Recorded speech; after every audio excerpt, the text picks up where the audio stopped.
Welcome to the PR Maven Podcast, a podcast all about growing your network and building your brand through traditional and digital networking techniques. I'm Nancy Marshall, the PR Maven and CEO of Marshall Communications. I've been strengthening brands through PR for over 35 years, and now I'm celebrating the success of executives, influencers, business owners, and entrepreneurs from all around the world, all of whom have cultivated their brands and broadened their networks through traditional and digital networking methods. Each week, I interview one of these interesting and influential individuals and provide an opportunity for you, the PR Maven Nation, to gain insights from their strategies and stories. So stay tuned for this week's episode, and thanks for listening.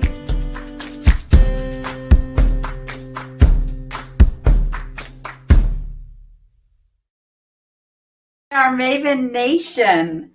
Welcome to the PR Maven Podcast, episode number 198. We're almost up to 200. Presented by Marshall Communications, creator of the Marshall Plan 65-Step Strategic Process.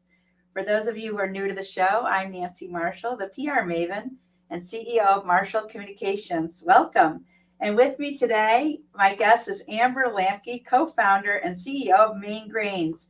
Welcome to the PR Maven Podcast, Amber. Hi, Nancy. Thanks for having me. It's really nice to have you here. Yeah, wonderful to be here. So, Amber is co-founder and CEO of Maine Grains Incorporated, a grist mill housed in a repurposed jailhouse, which has spurred the revival of a grain production economy in central Maine. A driving force behind Maine's sustainable foods movement, she has been a leader in bringing economic vitality back to Skowhegan, Maine, by reviving the region's grain growing and processing industry. She was also the founding director of the Maine Grain Alliance, a nonprofit geared toward preserving regional grain traditions from earth to table.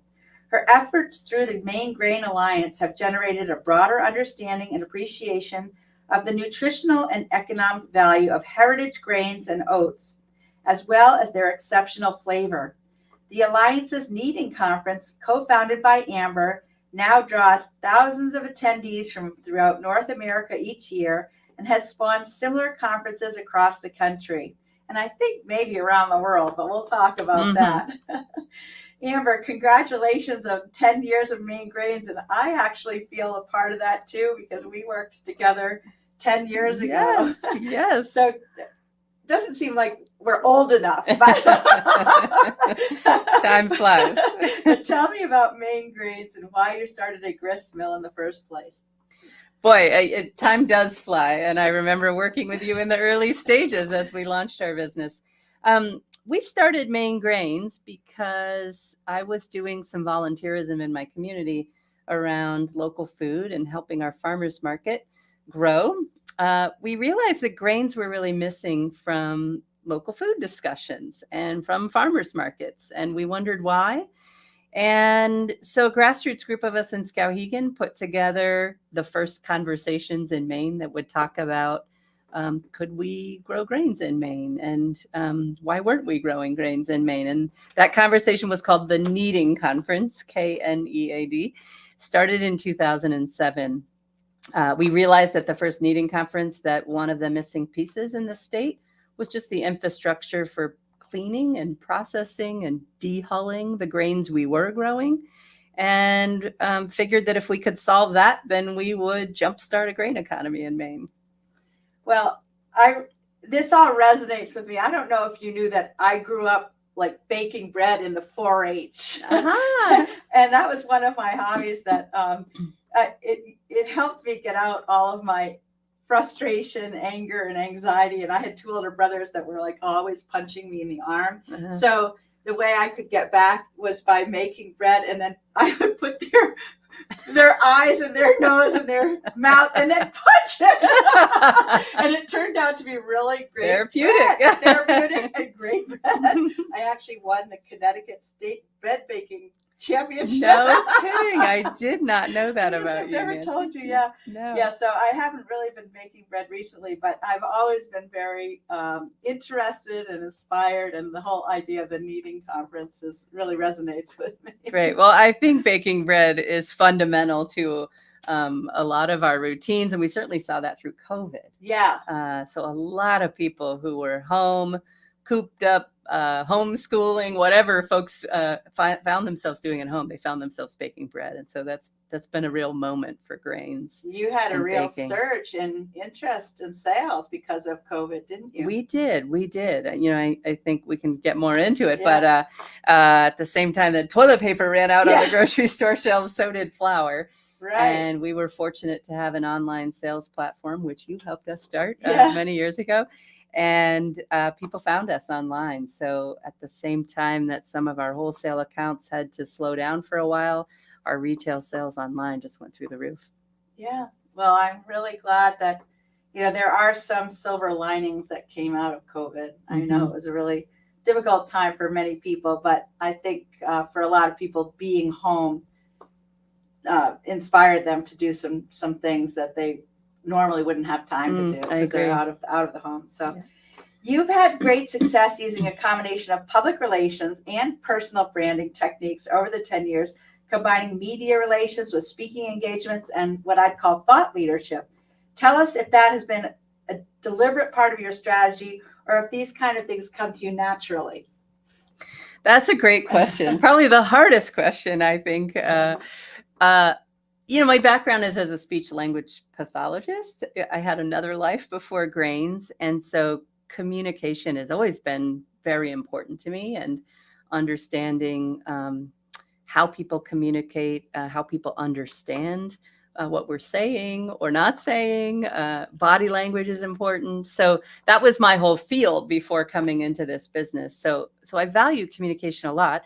You've taught me some of the early things that I needed to learn to be succinct and to the point about our messaging. And so what sticks out to me is that I think you talked about people needing to know you and like you and trust you in order to buy your products and support what you're doing, whatever that is. You know, sometimes it's sales, but sometimes it's just helping people to understand why you're doing what you're doing. So our whole business has been a process from day one, convincing the community that the mill was a good idea, convincing county officials to sell us our jail building, and then convincing customers that they should bake and try these grains, or that it was safe to substitute these things for the white flour they had in their cupboards. So I recognize that knowing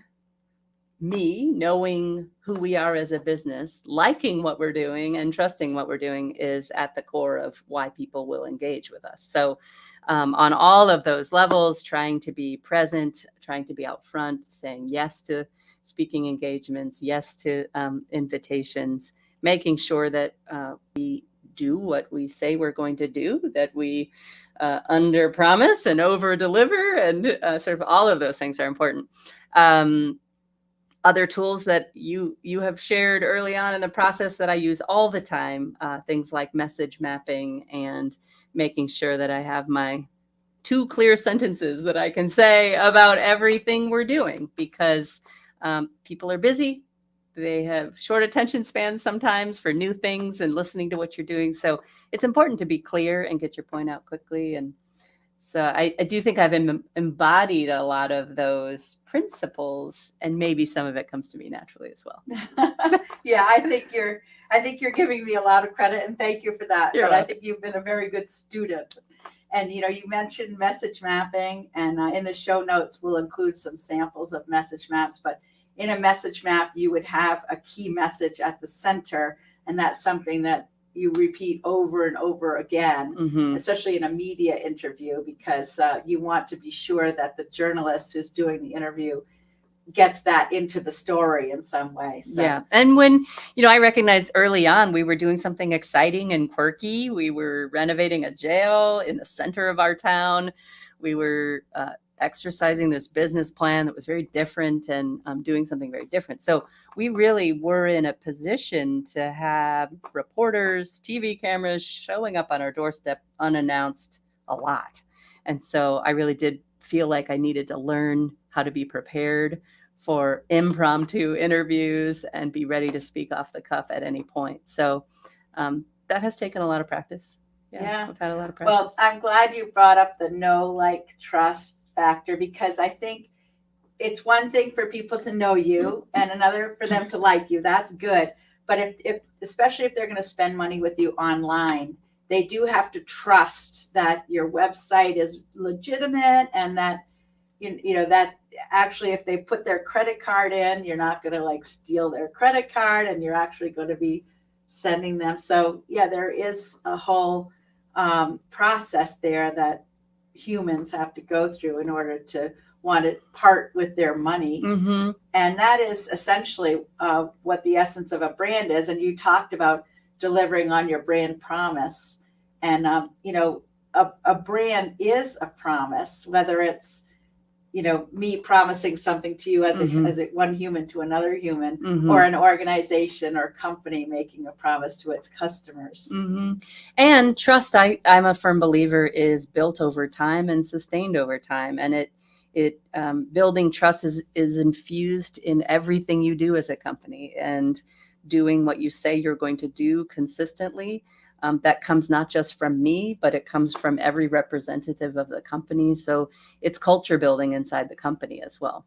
Absolutely. Yeah. I mean, for you, hiring your first employee was probably a huge step. I remember for me, when I started my business 31 years ago, that first employee is almost like the hardest, because you're really trusting that this human is going to be representing your brand with the customers and the community.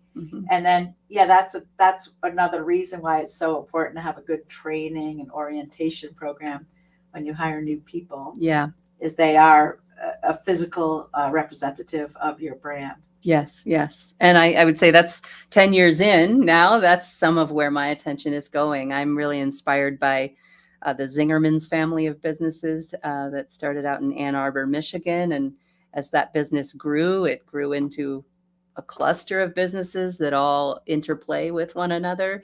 And as we grow, we need more tools for doing that training the story of the company, the origin story, right? Training what our values are and how we want to express those values in everything we do. So we're spending a lot of time on that now as we mature into a larger company with 20 employees. Yeah.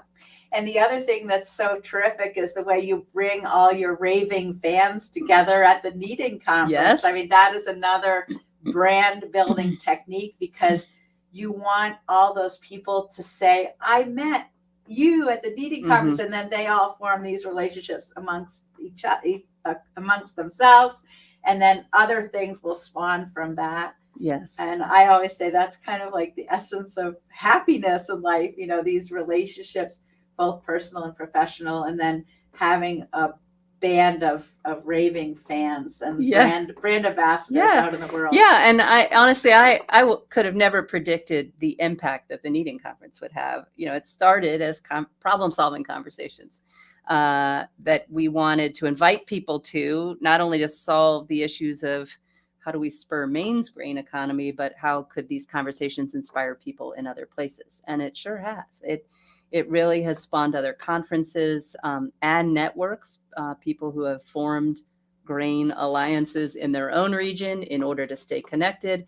We are now interconnected globally with each other. So there's networks on the West Coast, in the center of our country, Phoenix, Asheville, California, Washington State, but now internationally. There are international conferences that we attend where we meet other small groups from Denmark and the UK and the country of Georgia and Estonia. And that's wonderful. It's so fun.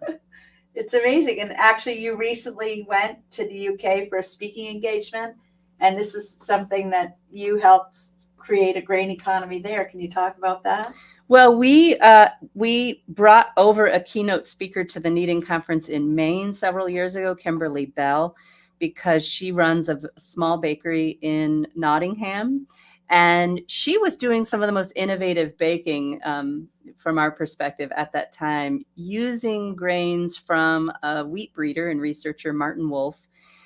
Martin pioneered some research in the field of agroforestry with grains. So he was actually trying to solve a barley mildew problem, but discovered after 35 years of research that he could resolve some of the barley mildew issues by planting windrows of barley in between windrows of forest and trees.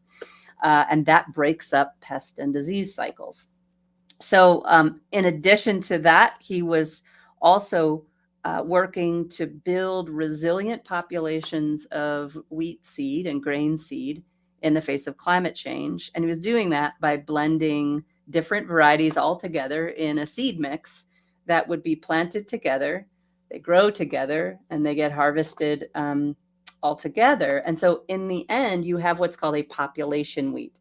You might have 7 different varieties of wheat in what you just harvested. And that's very different. We're not seeing much of that in the US at all. And yet Kimberly was taking this population wheat and turning it into bread. And she was determined to work with whatever the specs were from that particular crop year and developing strategies for dealing with low protein or high protein or wheat that had started to sprout in the field or wheat that, she was just figuring out the baking techniques that allowed her to use local wheat no matter what. So we brought her over to the Kneading Conference as our keynote speaker.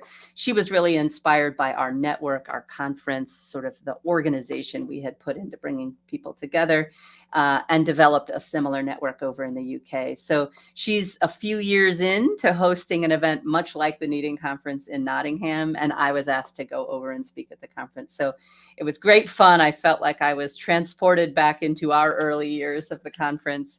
But met a whole new network of folks over in Europe that are all starting to cooperate and work together. So it was wonderful. I enjoyed it. Yeah, I think it's remarkable. And again, I mean, a lot of people in your position wouldn't take an opportunity to do that because I'm sure you had a lot going on at home and a little bit of business and. Yeah, but you did it, and yeah. You not only did the speaking engagement, but you did a whole tour. Yeah, and I think one of the things that's important, I learn every time I travel, and what was important to them and me coming over is that every grain network, every local grain network, usually starts with a strength in some area. You've got an inspired farmer or an inspired seed breeder. And in Maine, we had infrastructure to build a mill, and we sort of figured that out early on. They have not yet figured out the milling piece entirely. So they're outsourcing milling. The grain farmers don't quite yet have the cleaning machines they need to get things clean and dehulled.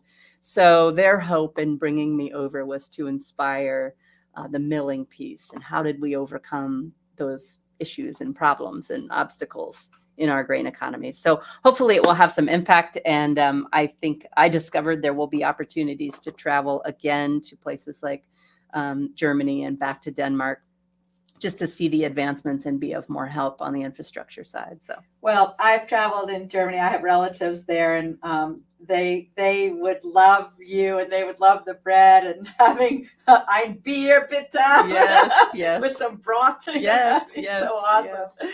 So I admire you, and I envy these travels. So Good for you.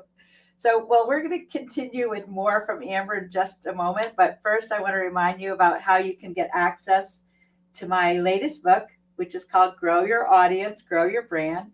You can get that by going to prmaven.com/giveaway and download a free copy. And now we're going to hear from Mike Duguay from Thomas College with a few words about the PR Maven.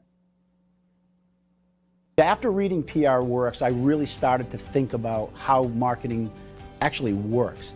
And I know that sounds a little bit ridiculous, but what I realize is that each platform nowadays that we use out there in digital media and social media has its own nuance and also quirks to it.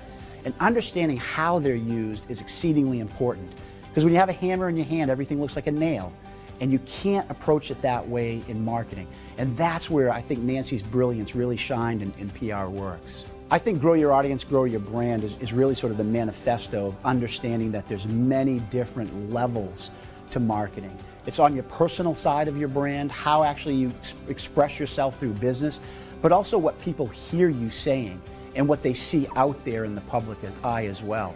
So I think what's really important there, that's really the blueprint of how you go about using these new social media platforms, but also to express who you are as a human being. Because people want to see you authentically and genuinely working with not only what you do, but also with the customers. And Nancy, on a personal level, I think that's who she is. She embodies that approach.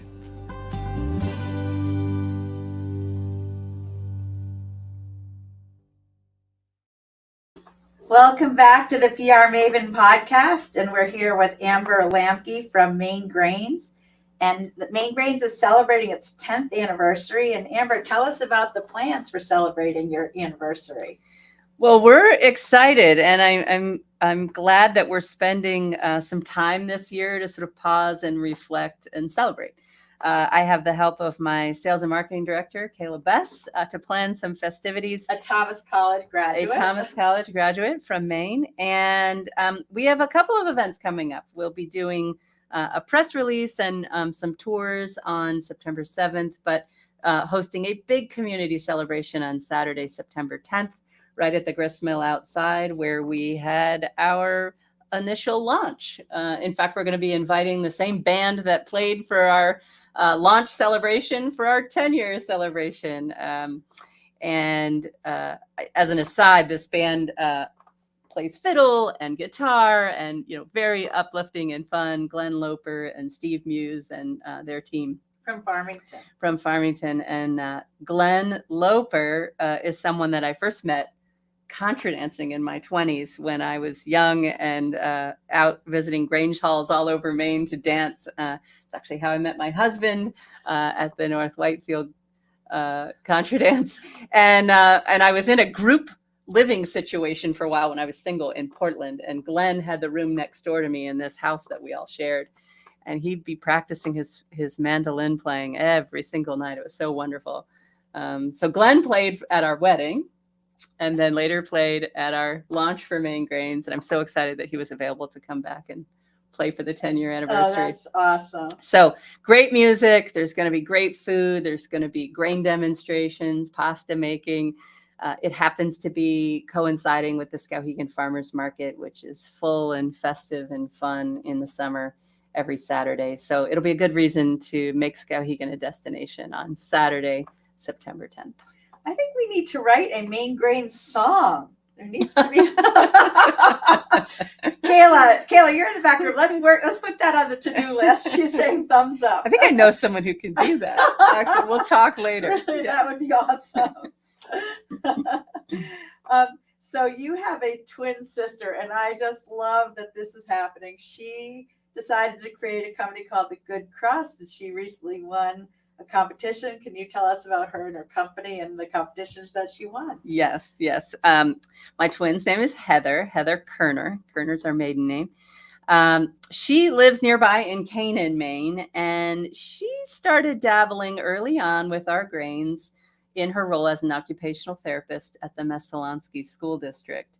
She's in an OT program. She worked with functional life students and special ed students on a business plan inside their programming at school to make products that they would plan, prepare, package, sell, deliver, collect the money, spend the money in a school store. She basically was running this little business inside the special ed department and was using our flour to make things like donuts and pizza dough and things like that, and really realized that the hands-on experience for kids is just invaluable. And she perfected a great pizza dough and decided, there is room for this in the marketplace in Maine and beyond. No one in the state of Maine was using 100% Maine grains in a pizza dough product to make pizza.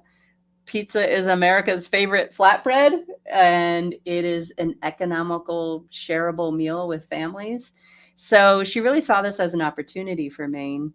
So right now, she is straddling life between launching The Good Crust and reducing her hours as an occupational therapist. She's using the business as a first job and training experience for students who graduate out of high school, but don't yet have their first job and may need a job that offers a little more structure to use their unique talents, but also address their needs in the workplace. So the Good Crust is now, we launched their business inside our commercial kitchen at Main Grains and the Miller's Table. She got started, bought her own building in Canaan, got set up out there, and just recently launched operations and production out at the Canaan facility. She has been just on fire, joining all of these accelerator programs and women's business, joined a program at the Women's Business Center with CEI, and most recently won $10,000 in Greenlight Maine's pitch competition.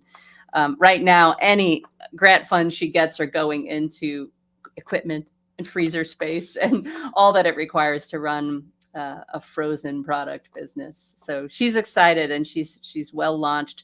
We use the pizza dough at Main Grains at the Miller's Table, where we make wood-fired pizza, to feature the grains on the menu alongside other baked goods and breads.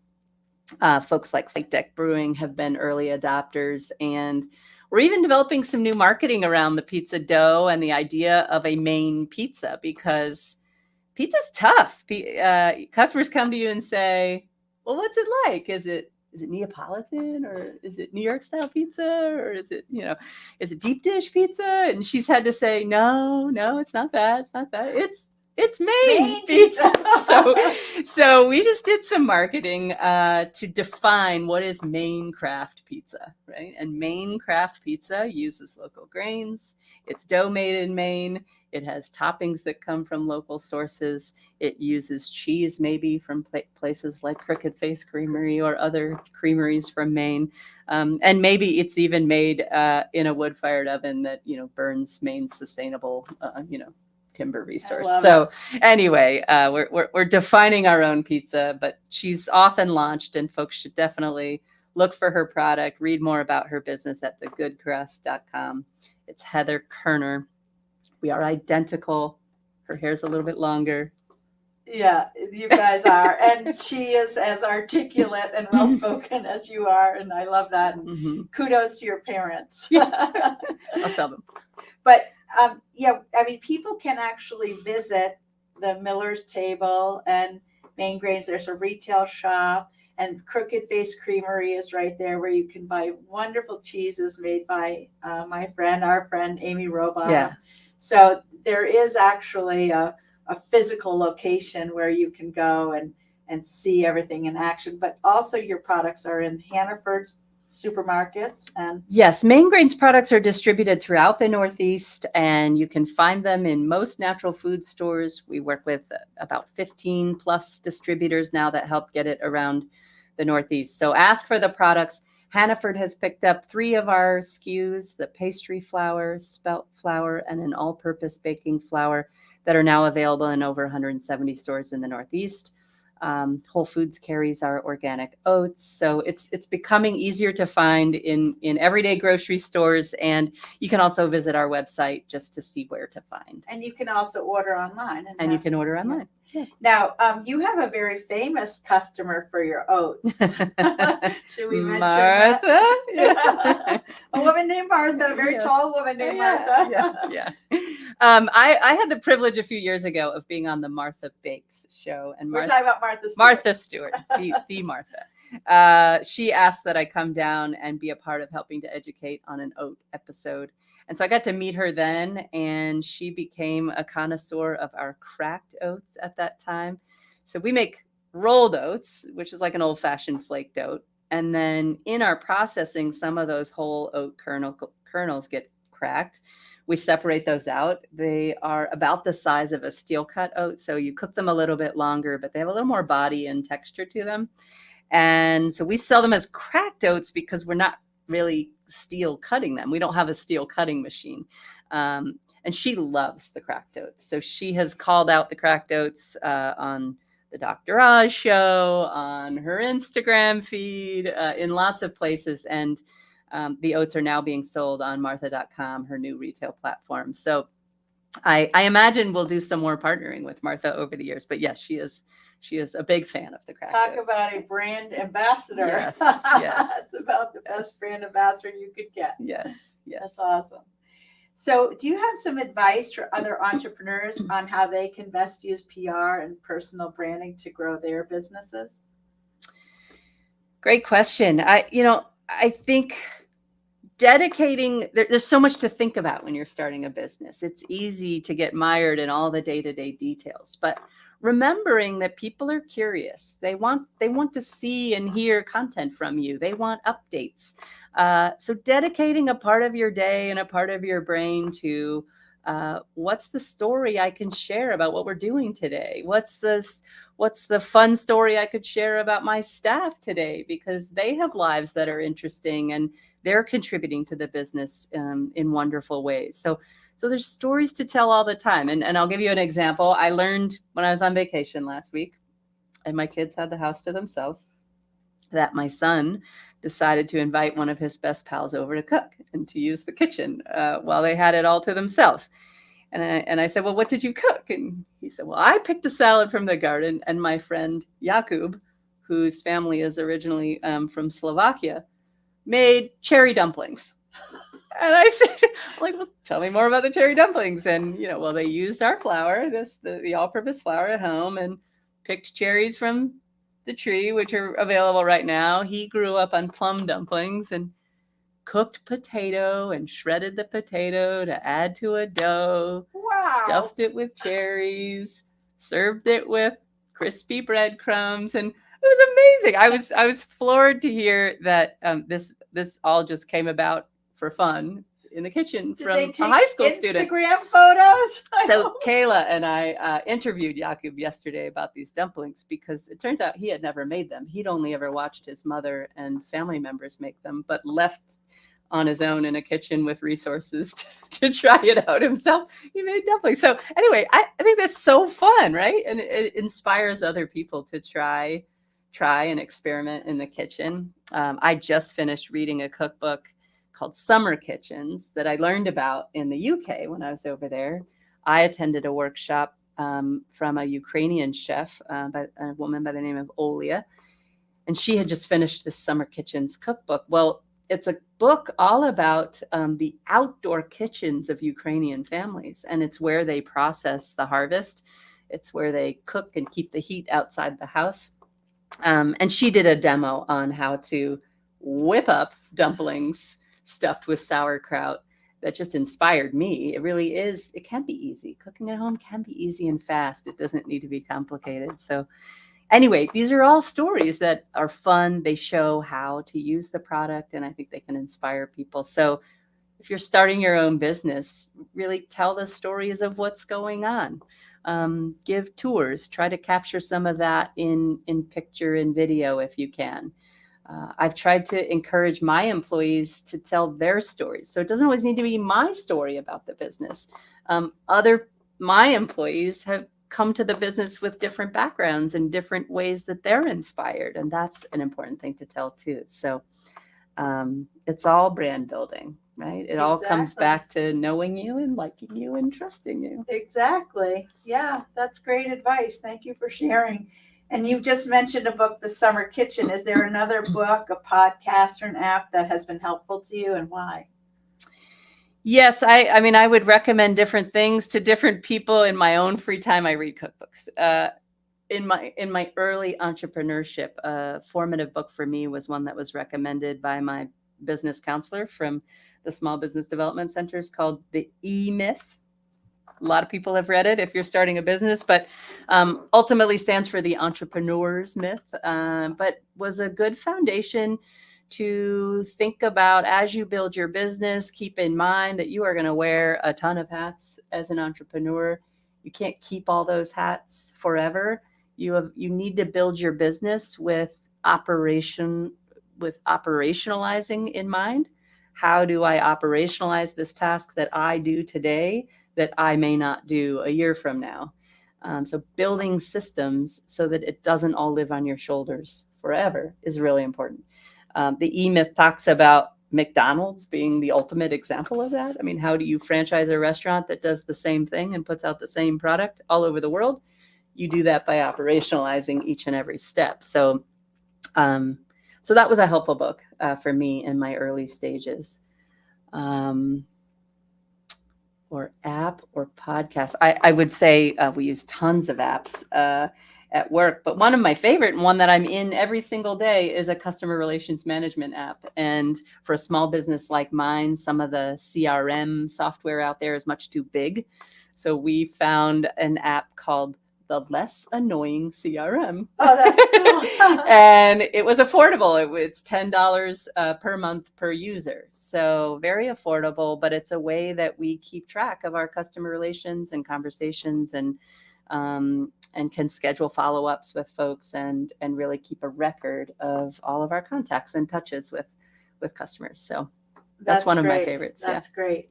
Well, I'm glad you brought up the E-Myth too, because that was particularly impactful for me in my business also. And just thinking about, how a lot of us get into a certain business. I got into a PR agency because I liked doing PR, but when you're actually running a business, a lot of times you're not actually doing the thing,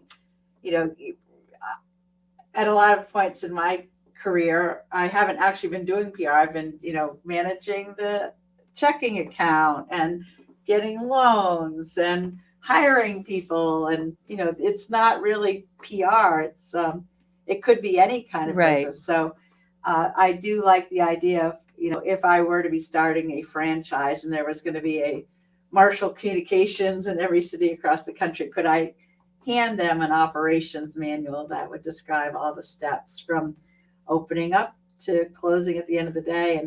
And also, again, that gets into branding as well, because how you run your business is your brand as well. Mm-hmm. And a lot of times doing things consistently, how you answer the phone and your email signatures and everything, the look and feel of everything to do with the business. If it's consistent, mm-hmm. then people will recognize it. And that's part of the know and like trust mm-hmm. funnel as well. Mm-hmm. Mm-hmm.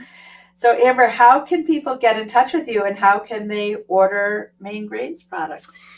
Great question. You can go to maingrains.com on our website. We're also on Instagram and Facebook under the hashtag Maven Grains. You can come visit us in Skowhegan. We're right downtown, right behind Heights Chevrolet, right in the historic district. So we're at 42 Court Street. We do offer free tours the dates are listed on our website. You can visit the dry goods shop where you can buy our grains 6 days a week. You can visit the Miller's Table Cafe right in our building 6 days a week, Monday through Saturday. Saturdays are a really fun day to come up because you would also get to see the farmers market, and the creamery is open, and there's live music at the farmers market. So if you're trying to make a day of it, Saturday's a great day to come. You can email me, amber@maingrains.com, and we welcome you to be in touch. Great. Well, Amber, this has been really fun, and a little bit of, it's been a significant part of my career to work with you, and I've really enjoyed knowing you. I'm so glad. I think it was Warren Cook, actually, who brought us together, a mentor of mine and yours, I believe. A lot of gratitude to Warren. Yes. To give him a shout out. So thanks for joining us, everyone, in PR Maven Nation, and I hope you have a great day. Thanks, Nancy. Thanks for listening to this episode of the PR Maven Podcast. I invite you to share a review of the podcast on iTunes or your favorite podcast player. Be sure to subscribe to our podcast so you never miss an episode. You can also join the PR Maven Nation on Facebook. It's free to join, and it's a great community of like-minded individuals who are all looking to learn and grow from one another.